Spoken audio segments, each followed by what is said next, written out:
பெருவெளி ரகசியம் பார்க்கும் அனைத்து ஆண்மனைய உறவுகளுக்கும் வணக்கம்.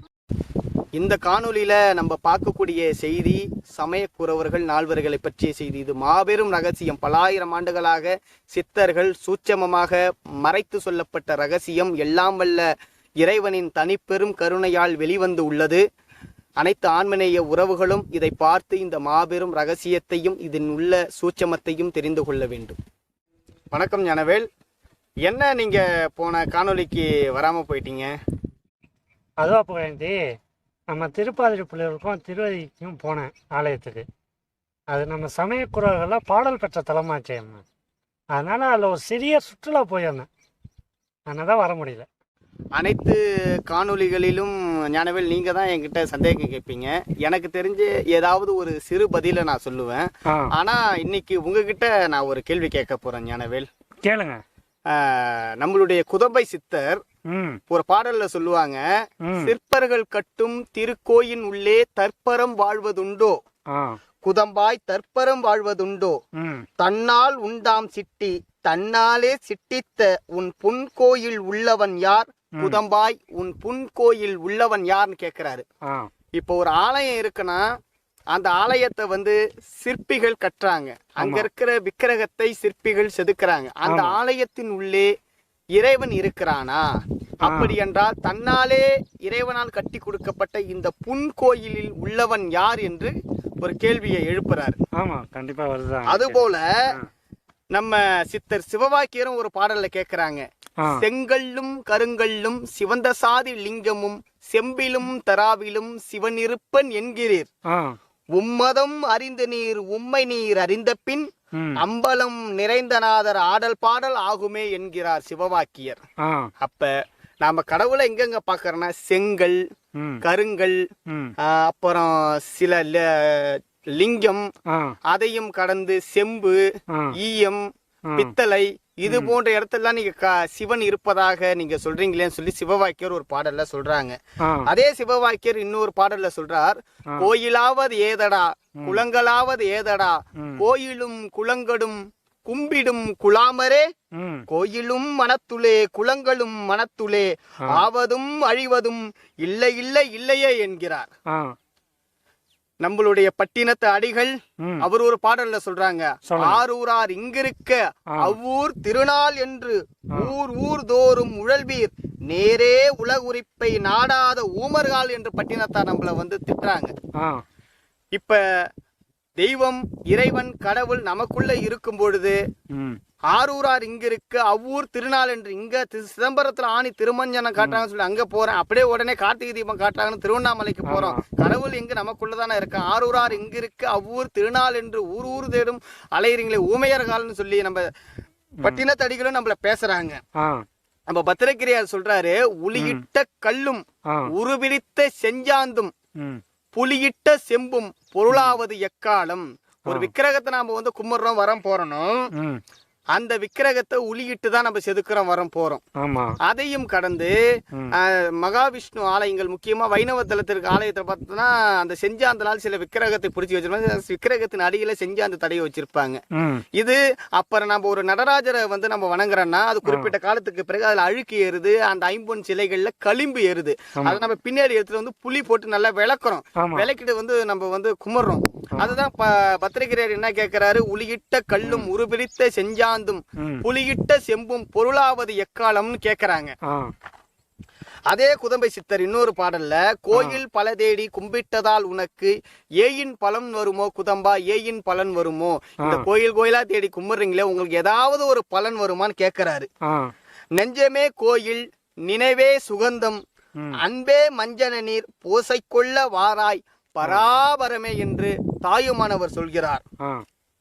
மேலும் நமது பாம்பாட்டி சித்தர் அவர்கள், ஏட்டு சுரக்காய் கரிக்குங்கெய்திடாது போல் என் திசை திரிந்து கதியெய்தல் இலையே, நாட்டுக்கொரு கோயில் கட்டி நாளும் பூசித்தே நாதன் பாதம் காணார்கள் என்று ஆடு பாம்பே என்கிறார் பாம்பாட்டி சித்தர். அதாவது இப்போ ஒரு புத்தகத்துல ஒரு தாள்ல வந்து ஒரு ஏதாவது ஒரு காய்கறி இருந்ததுன்னா அந்த காய்கறியை வச்சு நம்ம சமைக்க முடியாது. ஆமா. அது போலவே எங்க பார்த்தாலும் தெரிஞ்சு நாட்டுக்கு ஒரு கோயில் கட்டி நீங்க நாதனை அறிஞ்சிக்கிட்டீங்களான்னு கேட்டா அறிஞ்சிக்கலன்னு சொல்லி பேசுறாரு. இன்னும் நட்டக்கல்லை தெய்வம் என்று 4 புட்பம் சாத்தியே சுற்றி வந்து முணுமுணு என்று சொல்லும் மந்திரம் ஏதடா, நட்டக்கல்லும் பேசுமோ நாதன் உள் இருக்கையில் சுட்ட சட்டி சட்டுவம் கரிச்சுவை அறியுமா என்று பெரியவர்கள் பேசுகிறார்கள். ஏன் இதை நம்ம சொல்றேன்னா, இப்படி சாமீப சாயுச்ச வரை பதவி பெற்ற தமிழ் சித்தர்கள் கல்லிலும் கட்டையிலும் செம்பிலும் ஐம்பொன் சிலையிலும் கடவுள் இல்லை என்று சொல்கிறார்கள். இந்த பாடல் மூலமா நம்மள புரிஞ்சிக்க முடியுது. ஆனால் சமய குறவர்களாகிய ஞான சம்பந்தர், நாவுக்கரசர், சுந்தரர், மாணிக்கவாசகர் இவர்கள் அந்த கல்லிலும் கட்டையிலும் செம்பிலும் கடவுள் இருப்பதாக சொல்கிறார்கள். அதைகளை பார்த்து மிக உருக்கத்துடன் பல பாடல்களை ஏற்றி இருக்கிறார்கள். மேலும் நம்முடைய மாணிக்க வாசகர் சிதம்பரத்தில் உள்ள தில்லை நடராஜரான ஐம்பொன் சிலையில் கலந்து கொண்டார் என்று நமக்கு சொல்லி இருக்கிறார்கள்.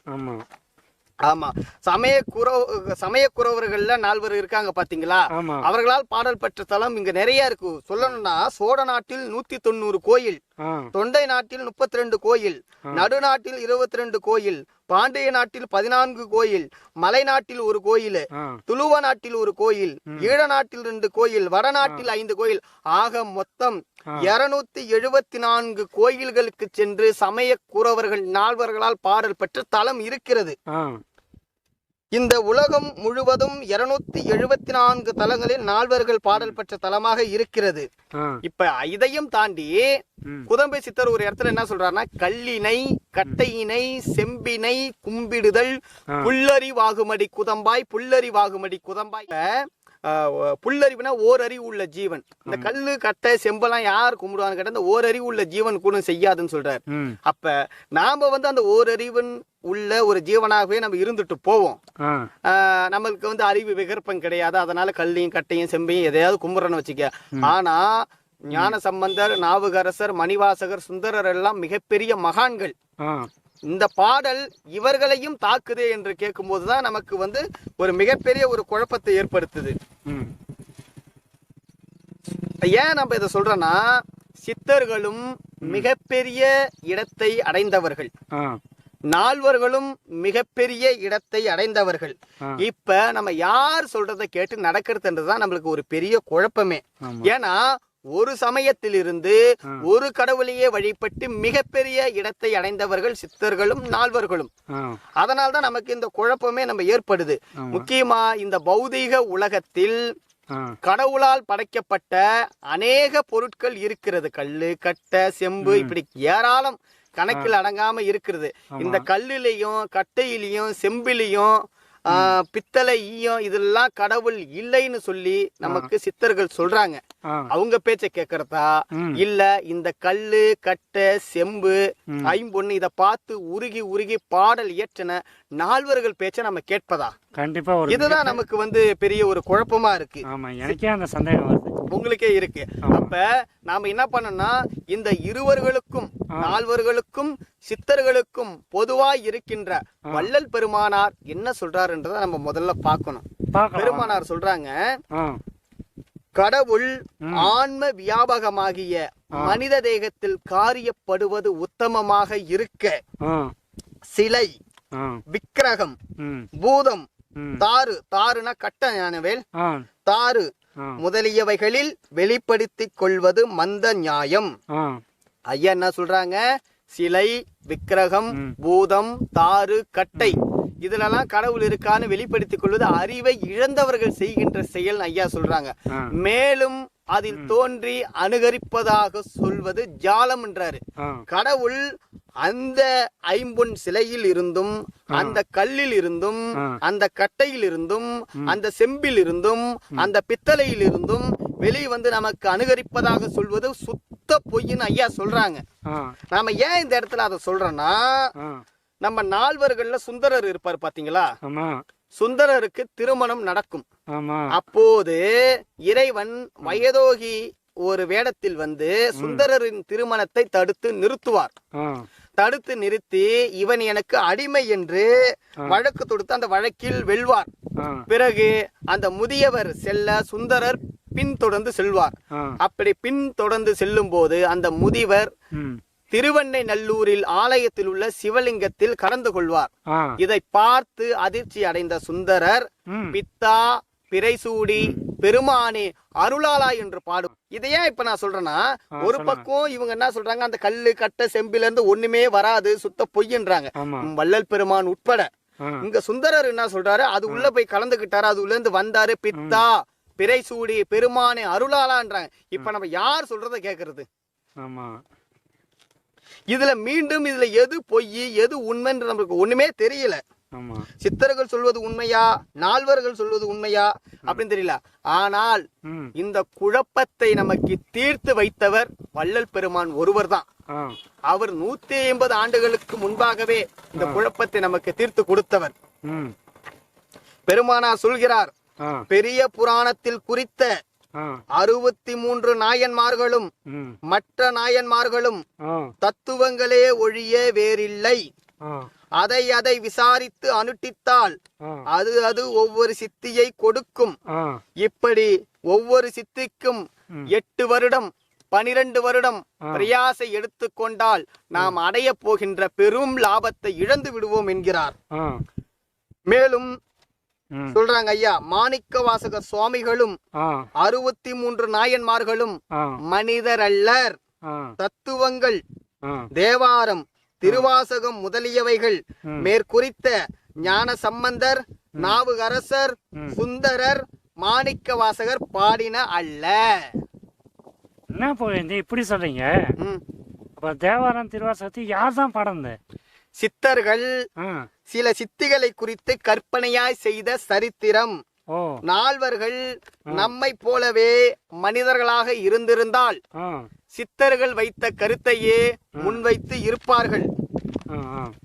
பிறகு நீ கேட்கலாம், இவர்கள் பாடல் பாடாம 274 தலங்களிலும் எப்படி பாடல் பெற்றது எப்படின்ற ஒரு சந்தேகம் நிச்சயமா வரும். ஆமா, எப்படி அது எல்லா தலங்களும் நேற்று கூட போய் தானே வந்திருக்கேன் நானு. திருவதி போனேன், அப்புறம் திருப்பாதிப்புலியூர் போனேன், பக்கத்துல நம்ம சுந்தரவாண்டி இருக்கு அங்கேயும் போய் வந்தேன். எல்லாம் பாடல் பெற்ற தலம் சொல்றாங்களே. நாவுக்கரசர் அவங்க தங்கை அங்கதானே இருந்தாங்கன்னு சொல்றாங்க திருவதியில. அப்ப இவர்கள் பாடல சித்தர்கள் சில கற்பனையா செய்த சரித்திரம்னு பெருமானார் சொல்றாங்க. ஆனா எப்படி 274 தலங்களிலும் பாடல் பெற்றதுன்னு நீங்க கேக்குறீங்க? ஆமா, கண்டிப்பா. தேவார திருவாசகத்திற்கு மேற்கோள் வேண்டுவதன் பொருட்டு சில பாடலும் செய்து மேற்குறித்தவர் பேரால் ஒவ்வொரு மகான்கள் சாத்திரங்களையும் தேவாரம் திருவாசகங்கள் முதலியவையும் அமைத்து இவற்றுக்கு இடமாக ஆலயங்கள் அமைத்து அவர்கள் செய்ததாக பரிச்சயம் செய்ததே தவிர உண்மையல்ல. இப்ப என்ன பண்ணிருக்காங்க சித்தர்கள்? தேவாரம் திருவாசகம் முதலிய தெய்வ நூல்களை அமைத்து இவங்க என்ன பண்ணிருக்காங்கன்னா, இவற்றிற்கு இடமாக அரசர்களை ஒன்று கூட்டு பேசி இவற்றுக்கு இடமாக ஆலயங்கள் அமைத்து அதற்கு மேற்கோள் வேண்டுவதாக அந்த திருவாசக தேவாரத்தில் வருகின்ற மூலவர்கள் பெயரை காட்டிய ஆலயங்கள் அமைத்து அதில் இந்த நால்வர்கள் பாடியதாக பரிச்சயம் செய்ததை தவிர உண்மையல்லன்னு சொல்றாரு.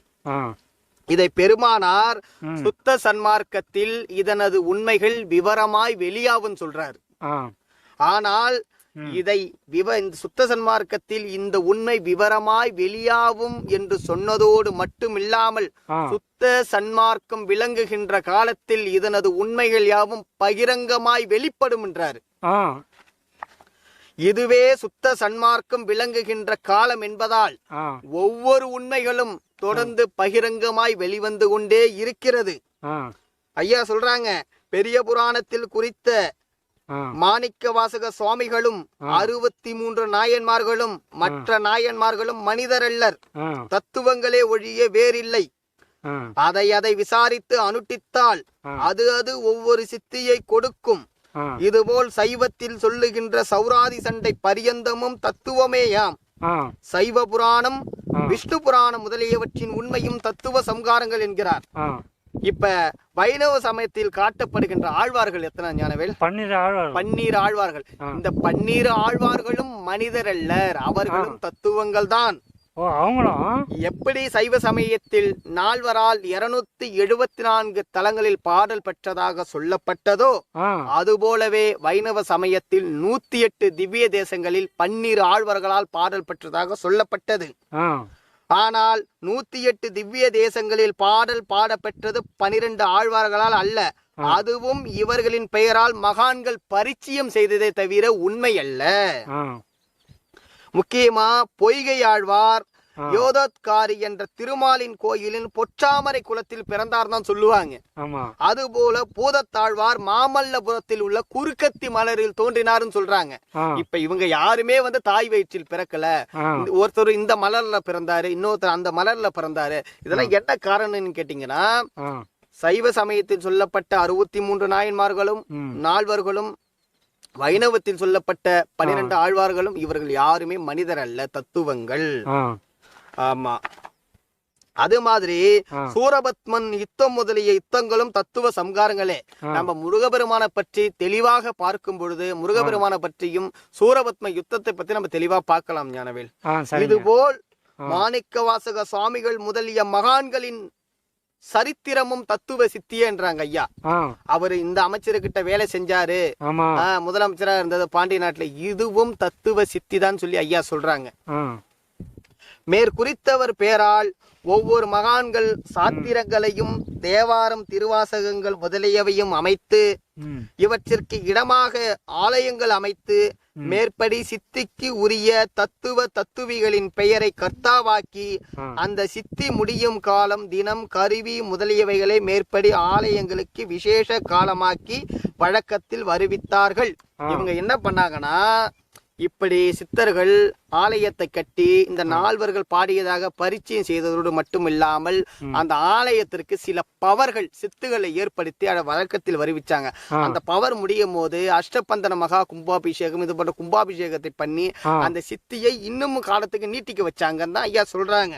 அதுதான் சித்திக்கு உரிய தத்துவ தத்துவிகளின் பெயரை கர்த்தாவாக்கி அந்த சித்தி முடியும் காலம் தினம் கருவி முதலியவைகளை மேற்படி ஆலயங்களுக்கு விசேஷ காலமாக்கி வழக்கத்தில் வருவித்தார்கள். மேற்குறித்த நாயன்மார் முதலியவர்களின் உண்மை அனுபவ தாத்பரியமுடைய சித்திகள் முன்னும் பின்னும் இனியும் உள. நாம் மேற்படி தத்துவங்களை அனுஷ்டித்தால் அவ்விதமாகவே ஆகக்கூடும். நாம் தத்துவங்களை அனுஷ்டிக்க கூடாது ஞானவேல், நாம் தனி தலைவனை அனுஷ்டிக்க வேண்டும். இது போலவே திருவிளையாடல் பாரத பாகவங்களும் தத்துவங்கள் என்பவைதான் நம்ம புரிஞ்சு கொள்ளணும். முக்கியமா ஞானவேல், கடவுளுடைய அருளை நாம் எதை கொண்டு பெற முடியும்? கருணை ஒன்றே சாசனம் சொல்றாரு ஐயா. ஆமா, ஜீவகாருண்யத்தை கொண்டு கருணையை கொண்டு தயவை கொண்டுதான் கடவுளுடைய அருளை பெற முடியும் என்று நமக்கு எல்லாருக்கும் தெரிஞ்சதுதான். ஆமா, இப்ப பெரிய புராணத்துல ஒரு 2-3 ஒரு ஸ்டோரிய நம்ம பார்ப்போம். சொல்லுங்க. குலச்சிறையார் என்ற பெண் பாண்டிய மன்னன், அதாவது கூன் பாண்டியன் என்ற ஒரு பாண்டிய மன்னனின் அரசவையில் அமைச்சராக பணிபுரிந்தவர். அவர்களுடைய மனைவி மங்கையர்க்கரசிக்கு, அதாவது பாண்டிய மன்னன் மங்கையர்க்கரசிக்கு குலச்சிறையார் உற்ற தோழியாகவும் அவர்களுக்கு உதவி புரிவராகவும் இருந்ததாக சொல்றாங்க. ஆனா அந்த கூன் பாண்டியன் என்ன செய்யறார்னா, சமணர்களிடம் பழக்கம் வைத்து மதுரையில் சமணத்தை பரப்புகிறார். அப்போது மங்கையர்க்கரசியும் குலச்சிறையார் என்ன பண்றாங்க, சைவ சமயத்திலிருந்து சைவத்தை காக்கணும் என்பதற்காக சீர்காழியில் இருந்த ஞான சம்பந்தரை மதுரைக்கு வர சொல்றாங்க. அந்த சின்ன வயசுல 16 வயசுல வர சொல்றாங்க. அங்க ஞான சம்பந்தர் என்ன பண்றாரு, சமணர்களிடம் வாதிட்டு வெற்றி பெற்று சைவத்தை மதுரையில் தழைக்க வைக்கிறாரு சொல்றாங்க. அதுக்கு பிறகு அந்த கூன் பாண்டியன் நின்ற நீர் நெடுமாறனாக மாறுகிறான். அதுக்கு பிறகு அந்த 8000 சமணர்களையும் ஞான சம்பந்தரின் விருப்பத்தின் பேரிலேயே கழுவேற்றப்படுகிறார்கள். அப்ப அந்த 8000 சமணர்களும் நம்மளுடைய ஆன்மநேய சகோதரர்கள் தான். எப்படி ஜீவகாருண்யத்தை கொண்டே கடவுளுடைய அருளை பெற முடியும் என்று இருந்தபோது 8000 சமணர்களை கழுவேற்ற ஞான சம்பந்தர் எப்படி சம்மதித்தார்? அப்படி அவர் சம்மதித்தாலும் இறைவன் எப்படி ஞான சம்பந்தருக்கு அருள் பாலித்தார்? ஏனென்றால் ஞான சம்பந்தர், மணிவாசகர், சுந்தரர், நாவுகரசர் மற்றும் இதில் சொல்லப்பட்ட குலச்சிறையார், மங்கையர்கரசி, கூன்பாண்டியன் இவர்கள் எவர்களுமே மனிதர்கள் கிடையாது. தத்துவ சித்தி, கற்பனைகள், தத்துவங்கள். அதுபோலவே அந்த பெரிய புராணத்தில் ஏற்பகை நாயனார்னு ஒரு நாயனார் இருப்பாரு. அவர் சிவனடியார் யார் எது கேட்டாலும் கொடுக்கக்கூடிய ஒரு மனநிலையில் உள்ளவர். ஒரு கட்டத்துல இறைவனை என்ன பண்றாரு, சாதாரண மனித வேடத்துல வந்து ஏற்பகை நாயனாருடைய மனைவியை கேட்கிறாரு. ஏற்பகை நாயனாரும் தனது மனைவியை அந்த மனித ரூபத்தில் இருந்த சிவனடியாருக்கு கொடுக்கிறாரு. இதை கேட்டு அதிர்ந்து போன உறவினர்கள், ஊர்க்காரர்கள்லாம் என்ன பண்றாங்கன்னா, என்னடா உன் பொண்டாட்டியே நீ இதை பேர் கொடுக்குறிய, இதெல்லாம் என்னடா நியாயம் கேட்கும் போது ஏற்பக நாயனார் தடுக்க வந்த உறவினர்களையும் ஊர்க்காரர்களையும் வெட்டி வீழ்த்துறாரு. சரி, அதோட எரிபத்த நாயனார் ஒரு நாயனார் இருக்காரு. அதுல காட்டுறாங்க பெரிய புராணத்துல. அவர் என்ன பண்றாரு, இறைவனுக்கு வந்து பூ எடுத்துட்டு போறாரு. அப்போ வந்து யானை வந்து அந்த பூ கூட இடறிடுது. அப்ப ஒரு வாள் வச்சு யானையை வெட்டிடுறாரு, தும்பிக்கையை வெட்டிடுறாரு. அது தடுக்க வந்த பாகனையும் வெட்டிடுறாரு. அது பட்டத்து இளவரசரோட யானை தெரிஞ்சவரும் அரசனையும் வெட்ட துணிகிறாரு. இதை விட்டுட்டு அதுக்கு பிறகு சண்டேஸ்வரர்னு சொல்லிட்டு ஒரு நாயன்மார் இருக்காரு. அது பெரிய புராணத்துல காட்டுறாங்க. அவர் என்ன பண்றாரு, சிவ பூஜை செய்யறாரு. மாட்டு பாலை கறந்து சிவ பூஜை செய்யும் போது அப்பா வந்து தடுக்கிறாரு. சிவ பூஜை தடுக்கிறதுனால சண்டேஸ்வரர் அப்பா காலை வெட்டிடுறாரு. அடுத்தது நம்ம வந்து பரஞ்சோதி முனிவர், அதாவது பல்லவ மன்னன் கிட்ட பணி புரிஞ்சதாக சொல்லப்படுகின்ற பரஞ்சோதியார், சிறுதொண்ட நாயன்மார் என்று அழைக்கப்படுபவர். அவருக்கு வந்து இறைவனை நினைத்து அவர் மடம் கட்டி நம்மளுடைய திருச்செங்காட்டங்குடியில வந்து நிறுவி செய்யறதா சொல்றாங்க. அதுல வந்து இறைவன் மாநில ரூபத்துல வந்து அமுது கேட்கும் போது எனக்கு வந்து மானிட கறி தான் வேணும்னு கேட்கும் போது சிறுதொண்ட நாயன்மார் என்ன பண்றாரு, தன் பெற்ற பிள்ளையை, பள்ளிக்கூடத்தில் இருந்த பிள்ளையை மதிய வேலையில அழைச்சிட்டு வந்து, ஏன்னா நம்ம ஊர்ல எல்லாம் அந்த விழா எடுப்ப நம்ம எடுத்துக்கிட்டு இருக்காங்க இன்னமும். பள்ளிக்கூடத்துல இருந்த பிள்ளைய எடுத்துட்டு வந்து தாயினுடைய மடியில வச்சு தந்தை வந்து வாளை கொண்டு கழுத்து அரிஞ்சு ஒவ்வொரு பேர்பாட்ஸா எடுத்து சமைக்கிறாரு. சமைச்சுதான் வந்து இறைவனுக்கு கறி வந்து சமைச்சு கொடுக்கறாங்க. அது போல கண்ணப்ப நாயனார் வந்து இறைவனுக்கு வந்து முக்கியமா பன்றி, சில உயிர்களை கொண்டு இது பண்ணி அப்படிலாம் நிறைய சொல்றாங்க. அதாவது பெருமானார் என்ன சொல்லுவாங்க, ஊன் உண்பவன் ஈசனே ஆனாலும் நீசன் சொல்லுவாங்க. இப்படியெல்லாம் செய்தவர்களின் பக்தியால் மெச்சிய இறைவன் இவர்களுக்கு அருள் செய்து முத்தியை தந்து அருளுனார்னு சொல்றாங்க. இதுல எங்கேயாவது உயிர் இறக்கம், ஜீவகாருண்யம் ஏதாவது இருக்கா பாருங்க. ஜீவகாருண்யத்தை கொண்டே கடவுள் அருளை பெற முடியும். அப்படி இருக்கும்போது இவ்வளவு ஒரு ரத்த ஆறுகள், வெள்ளங்கள் ஓடுகின்ற இது மூலயமா கடவுள் அருளை பெற முடியுமான்னு கேட்டா பெருமானார் தெளிவா சொல்றாங்க, சித்தர்கள் இதை கற்பனையாய் செய்த சரித்திரம். சரி புகழேந்தி, இதெல்லாம் கற்பனையா ஏதன நூலாவே கூட இருக்கட்டும் சித்தர்களால. ஆனா இப்ப அந்த தேவாரம் திருவாசகத்திலயும் ஒரு அந்த பிறைப்பெடுங்கடலை நீந்தத்துக்கு ஏதோ ஒரு வழி காட்டின்னு இருக்கு. ஆமா, அதை எப்படி அப்படியே மொத்தமா எப்படி ஒதுக்க முடியும்? நல்ல கேள்வி ஞானவேல், மிகப்பெரிய ஒரு கேள்வியை கேட்டிருக்கீங்க ஞானவேல். சித்தர்கள் என்னதான் கற்பனையாக செய்திருந்தாலும் தேவாரம் திருவாசகம் பிறவி பெருங்கடலில் நீந்துவதற்கான வழியை நமக்கு அது வந்து கற்பிக்குது, தந்திருக்குன்னு சொல்றீங்க. ஆமா, நீங்க கேட்டது ஒரு மிகப்பெரிய ஒரு ஆழமான கேள்வி. கண்டிப்பா இந்த இதுக்கான பதில நம்ம சொல்லணும்னா இதற்கு முன்னாடி நம்ம ஒரு செய்தியை சொல்லி ஆகணும். அந்த செய்தியை சொல்றேன், சொல்லுங்க கேட்போம். சுத்த சன்மார்க்க கொள்கைகளை உண்மையாக பின்பற்றுபவர்கள், இயற்கை உண்மை கடவுளான அருட்பெரும் ஜோதி ஆண்டவர் மீது உண்மையான அன்பு செலுத்துபவர்கள், பெருமானாரை உண்மையாகவே தந்தையாகவும் சகோதரனாகவும் ஏற்றுக்கொண்டவர்களுக்கு உண்மையாக அறிவிப்பது என்னவென்றால், பெருமானார் சொல்கிறார், மரணமில்லா பெருவாழ்வை நான் ஒருவனே பெற்றுக்கொண்டேன். நோவாது நோன்பு எனை போல் நோன்றவரும், சாவாவரம் எனை போல் சார்ந்தவரும், தேவானின் பேரருளை எனை போல் பெற்றவரும், எவ்வுலகில் யார் உலானின் சற்றே அறை என்கிறார். என்னை தவிர பெரிய லாபத்தை அடைந்ததாக நினைத்து கொண்டிருக்கின்ற அனைவர்களும் இறந்து பிறந்தாக வேண்டும் என்று பெருமானார் சொல்கிறார். அது இன்று தாயுமானவர் தொடங்கி அன்று அகத்திய மாமுனிவர் வரை, அகத்திய மாமுனிவரை தாண்டி அந்த அகத்திய மாமுனிவர் வழிபட்ட பராபரை சிவம் வரை இறந்து போக வேண்டும் என்பது காலத்தின் கட்டாயமாக இருக்கிறது. இப்படி இருக்க நமச்சிவாயம் வாழ்க, நாதன் தாழ் வாழ்க, இமைப்பொழுதும் என் நெஞ்சில் நீங்காததான் தாழ் வாழ்க, கோகழி ஆண்ட குறுமனிதன் தாழ் வாழ்க, ஆகமம் ஆகி நின்று அன்னிப்பான் தாழ் வாழ்க, ஏகன் அநேகன் இறைவன் அடி வாழ்க, வேகம் கெடுத்து ஆண்டவேந்தன் அடி வெல்க. இந்த வரியை நல்லா கவனிக்கணும் ஞானவேல். பிறப்பு அறுக்கும் பிஞ்சங்கன் தன் பெய் கடல்கள் வெல்க. வரிய நல்ல நுட்பமா கவனிக்கணும். பிறப்பு அறுக்கும் பிஞ்சங்கன் தன் பெய் கடல்கள் வெல்க. திருவாசகம் உண்மையிலேயே பிறப்பை அறுத்திருந்தால் பெருமானார் சைவ சமயத்திலிருந்தே பிறப்பை அறுத்திருக்க முடியும், அறுத்திருப்பார். அருட்பெரும் ஜோதி ஆண்டவரால் சுத்த சன்மார்க்கத்தை தொடங்கி மரணமில்லா பெருவாழ்வில் வாழ்ந்திடலாம் கண்டீர், புனைந்துரையேன் பொய் புகழேன் சத்தியம் சொல்கின்றேன் என்று ஏன் அறைகூவல் விடுகிறார்? முக்கியமா திருவாசகம் அது எப்படி பாடியிருக்கனா, தற்காலிகமாய் பிறப்பருக்கும் பிஞ்சங்கன் தன் பெய் கடல்கள் வெல்க என்றுதான் பாடியிருக்க வேண்டும். அப்படி சித்தர்கள் பாடாமல் போனதற்கான காரணம் என்ன என்று பெருமானாரே சொல்கிறார். சமய மத சாத்திரங்களில் அநேக இடத்தில் பிழைகள் இருக்கின்றன. அதற்கு காரணம் அவற்றை இயற்றியவர்கள் மாயையின் சம்பந்தத்தை அடைந்திருந்தவர்கள். ஆகையால் முன்னுக்கு பின் மறைப்புண்டு தப்புக்கள் நேரிட்டிருக்கின்றன. மாயையை வென்ற சுத்த ஞானிகளுக்கு அல்லது மற்றவர்களுக்கு பிழையற இயற்ற முடியாது. அந்த பிழைகள் சுத்த சன்மார்க்கம் விளங்குகின்ற காலத்தில் வெளிப்படும் என்று சொல்கிறார். பிறப்பு அறுக்கும் பிஞ்சங்கன் தன் பெய் கழல்க வெல்க என்றும் மாய பிறப்பருக்கும் மன்னன் அடி போற்றி என்ற திருவாசகத்தில் உள்ள எண்ணற்ற பிழைகள் வெளிப்பட்டதற்கு காரணம் இதுவே சுத்த சன்மார்க்கம் விளங்குகின்ற காலம். அதனால் இதனது உண்மைகள் வெளிப்பட்டது. அதனால் அசுத்த சுத்த மாயா திரையாகிய பச்சை திரையை நீக்கிக் கொள்ள முயற்சி செய்து கொண்டு இருப்பவர்கள் சமய மத நூல்களை கைவிட்டு விடுங்கள். ஏனென்றால் பெருமானார் சொல்வதை மட்டுமே நாம் கேட்க வேண்டும்.